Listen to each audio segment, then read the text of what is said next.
But yeah, we can provide those. I read every single one of them. Yeah, we can. Just a little clarification, it's the authority, not the commission, for in your writing. I'm sorry. Yes, thank you. And it's right. my belief that the lease, when it comes ready to be signed, has to come to the authority for recommendation of the Board of Supervisors, doesn't it?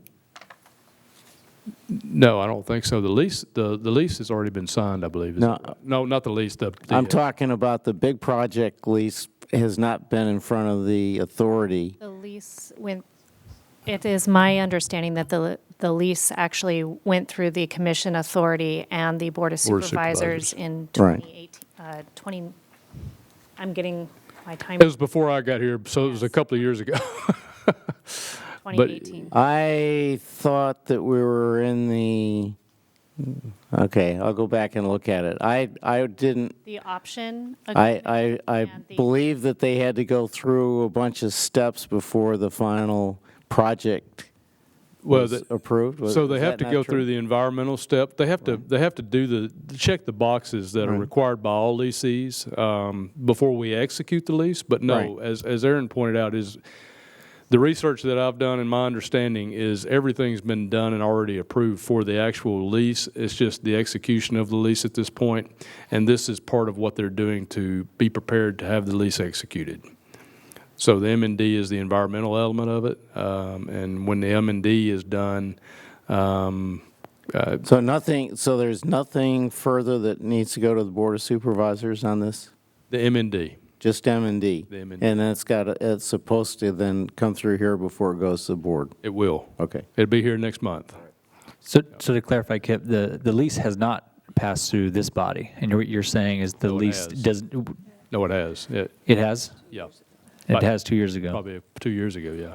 So the city A year and a half, of 2 Camarillo years is ago, something like that. asking to modify that lease. That is,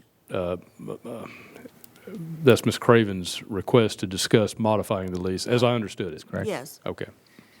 So it'd be a lease amendment if there was action taken by this body to recommend to the Board of Supervisors, and then if the Board of Supervisors took that action, it would be a lease amendment. Okay. Yes. Can someone please explain it? If they can't, when it comes back, I hope you'll explain it. Ms. Craven has asked that we review the original agreement. How does something get passed that doesn't comply with the original agreement? That's my question.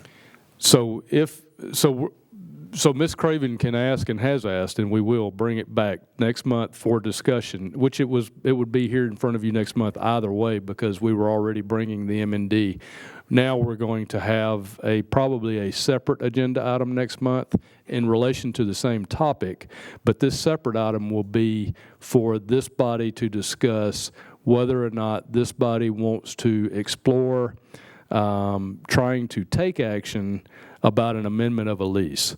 And if this body chooses to do so, I'm guessing council is going to tell me it has to come back the following month for the action, but maybe not. I'll get with council on that, whether or not that can be done in the same swing of the bat, I guess, if you will, if the body chooses to try to recommend that. But that'll be the next month's effort. So 2 things about the M&D will come before you next month. The recommendation from staff about where the M&D is and where we're going with that. And then the second item in relation to the M&D will be per Ms. Craven's request this evening for this body to explore possible amendment of the lease. And I just want to share with the rest of the board. I'm often told, don't ask the question if you don't know the answer because you may not like the answer, but I know that I will be wondering how an agreement that I would assume would be an ironclad agreement would have trapdoors that we could approve something that wouldn't agree with the original agreement, whether it's this body or some other body. How does that, and I'm not asking you to I answer. think but that's- that'll be a topic of discussion at the next Okay, but meeting. that's what I'm wondering, because not just airport, there's a lot of agreements. I mean, we've got county, city, you name it, enchiladas, whatever. We got a lot of stuff. Yeah. That'll be a discussion at the next meeting, because it's only to bring up discussions. We can't actually go into depth as to the That's right. conversation. I'm just asking for it to be placed on a Yep. future agenda item. That's great. And thank you for doing that. Any other authority comments? Oxnard? I appreciated the story on the nose art, and I appreciate some of the articles that you put in the letters. Thank you. Yes, sir. Yeah, Bill? The, back to the air pollution in Santa Monica, I just have to make my personal comment that I find it a little humorous that Santa Monica's worried about a couple of corporate jets when they've got the world's largest airport 5 miles away from them, putting out probably 150 times what the airplanes in Santa Monica could possibly do. So there's a little humor in the environmental concern.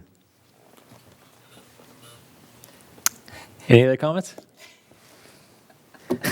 Seeing none, we will adjourn this meeting, and our next one is scheduled for Thursday, March 12th, 2020 at 7 p.m. here in these chambers. Thank you.